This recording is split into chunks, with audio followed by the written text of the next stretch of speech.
பணம் கொடுக்கறவன் ட்ரோல் பண்றோம். ஒன்ன மாதிரி தற்கூரி பொட்டைகளை பொட்டைன்னு சொல்றது. 2 பேர் சேர்ந்து பிள்ளை பத்தா கூட பிரச்சனை சொல்லலாம். அது கூட செய்யல கர்மம். அரசியல் சிந்தனை ஒரு பெண்ணுக்கு வந்துச்சுனாவே இந்த சமூகம் என்ன கேட்கும்னா, பெண்ணுக்கு என்ன தனிச்சு சிந்தனை, எல்லாரும் என்ன சொல்றாங்களோ அதை கேட்டு போக வேண்டியது தானே. என்னது அரசியல் பொம்பளைகளுக்கு அதெல்லாம் ஒத்து வராதுப்பா அப்படிம்பாங்க. அப்படி இருக்கக்கூடிய ஒரு இந்த இத்தனை தொழில்நுட்பங்கள் வளர்ந்து கூட அரசியல்ல ஒரு பொம்பளை பிள்ளைய வச்சு பார்க்க ஒவ்வாமையாக இருக்கக்கூடிய ஒரு சமூகத்துல எங்களுக்கான உரிமைகளை, எங்களுக்கான கருத்துக்களை எல்லாரும் சேர்ந்து ஒரு பச்சை பந்தல் கட்டி குச்சி கட்டி உள்ள உட்கார வச்சிருங்க உங்க தளபதிய. நம்ம சீரும் சிறப்புல போய் செஞ்சுட்டு வந்துடலாம், சிறப்பா செஞ்சிடும். பொட்ட பசங்க ஒன்ன மாதிரி நாயங்களை தான் நான் சொன்னேன், புரியுதா? அப்போ நீ விஜயவை நான் சொல்றேன்னு சொன்னா ஒருவேளை விஜய் இருப்பானோ?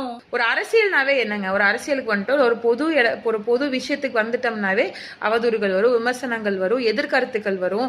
நம்ம செய்யற ஒரு செயலை ஒருத்தவங்க ஆதரிப்பாங்க, அதே மாதிரிதான் நம்ம இன்னொரு செயலை எதிர்ப்பாங்க. இது எல்லாமே இருக்கத்தான் செய்வோம். அப்போ இப்போ வீடியோஸ் பார்த்தீங்களா, இதுல யாரை விமர்சிக்கிறாங்க, அதாவது யாரு கேவலமோ யார் விமர்சிக்கிறாங்க அப்படின்றதான் போட்டியா நடத்திட்டு இருக்காங்க.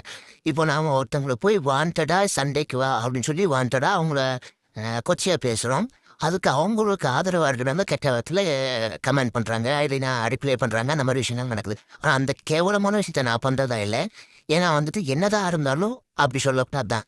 இப்போது அவர் அவங்கள திட்டிருக்காங்க அப்படின்னு சொல்லி அவங்க சூசைட் பண்ணிக்க போகிறதா ஒரு வீடியோ நான் வெளியிட்டு இருக்காங்க. அதை நான் போடுறேன். பட் அதான் சொல்கிறேன், அந்த மாதிரி சொல்கிறது தப்பு தான். பட் அதுக்கு நம்ம என்னென்னா வாண்டடாக அவங்கள நம்ம வெறுப்பேற்றலாம், நம்ம பேசினா ஒரு அந்த நமக்கு சில விஷயங்கள் ஓகே அப்படின்ற மாதிரி பேசுறாங்க இல்லை, அது தப்பு தானே. ஸோ நம்ம அரசியலுக்கு வந்துட்டோம். ஸோ நம்ம இப்போ வெளிப்படையாக நிறைய விஷயங்கள் பேச வேண்டியதாக இருக்கும். அது கொஞ்சம் அந்த நாகரிகமாக பேசலாம் அப்படின்னு சொல்லி ஒரு விஷயம் இருக்குங்களா, அந்த மாதிரி பேசலாம். வாண்டடாக நம்ம அவங்கள ரொம்ப கேவலமாக அவங்கள ட்ரிகர் பண்ண மாதிரி பேசிடுவோம். அதுக்கு அவங்கக்கிட்ட ரிப்ளை வரும். ஏன்னா எல்லா மனிதர்களும் ஒரே மாதிரி இருப்பாங்கன்னு சொல்கிறது தப்பு தான். ஏன்னா ஒவ்வொருத்தரும்